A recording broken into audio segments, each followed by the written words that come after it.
Aya voulait créer un lieu amusant et sûr pour les enfants à Tokyo, mais elle ne pouvait absolument pas s'offrir une nouvelle maison.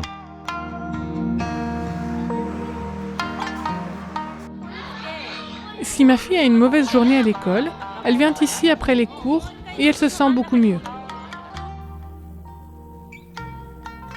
C'est vraiment amusant de jouer avec d'autres enfants, de parler et de manger ensemble. C'est pour cela que je viens.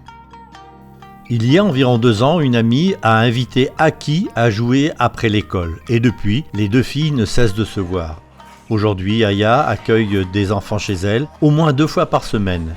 Ils jouent, parlent, mangent et apprennent à connaître Dieu. Et pour beaucoup d'enfants, c'est là qu'ils entendent parler de Jésus pour la première fois.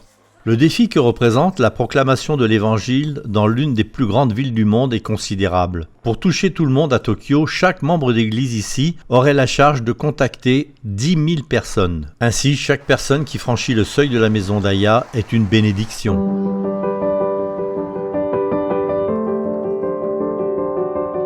Elle habite à côté d'un magnifique parc où les enfants peuvent jouer et se rendre facilement chez elle. Le rez-de-chaussée est un espace ouvert, parfait pour organiser divers événements. Mais cet espace est plus qu'un simple lieu de rencontre. C'est un espace où les enfants peuvent être des enfants tout simplement. Ils se sentent suffisamment en sécurité pour s'ouvrir. Pour certains d'entre eux, c'est le seul endroit où ils ne sont pas jugés ou critiqués. Ils peuvent donc partager leurs problèmes et exprimer leurs sentiments. Ils vont voir Aya pour être guidés et lui demander des conseils. Tout cela a commencé il y a 2 ans lorsqu'Aya a ressenti le besoin de faire quelque chose de plus que ce qu'elle faisait habituellement. Aya est allée voir un groupe de soutien aux mères de famille et une personne du groupe lui a recommandé de se mettre en contact avec une autre femme nommée Sachiko. Les 2 femmes sont rapidement devenues amies. Sachiko a amené ses enfants chez Aya et elles ont commencé à se voir régulièrement. La 2e semaine, la 3e semaine, la 4e semaine, les enfants se sont retrouvés pour jouer. Puis d'autres enfants ont commencé à venir. Nous n'avons pas fait de publicité du tout. Finalement, beaucoup d'enfants sont venus et nous avons décidé de nous retrouver dans mon petit logement. À chaque fois, les enfants jouaient un moment, puis Sachiko et Aya lisaient un passage de la Bible. Aya a contacté les parents pour leur faire savoir où se trouvaient leurs enfants et ce qui se passait.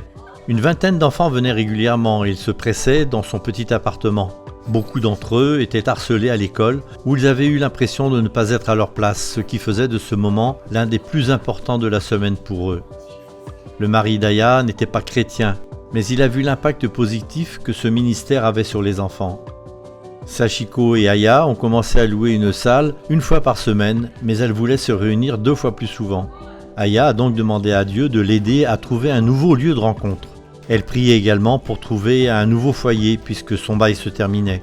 Un jour, elle est passée devant une maison à vendre, mais elle a pensé qu'il serait impossible de l'acheter car les prix de l'immobilier sont très élevés à Tokyo.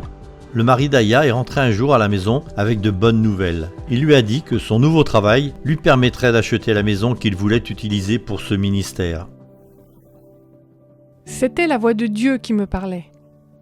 L'endroit est bien situé, le problème de l'argent était réglé, et Dieu nous a accompagnés dans ce projet.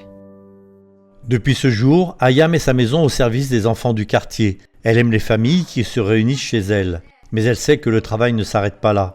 Des millions de personnes qui vivent à Tokyo n'ont jamais vraiment entendu parler de Jésus.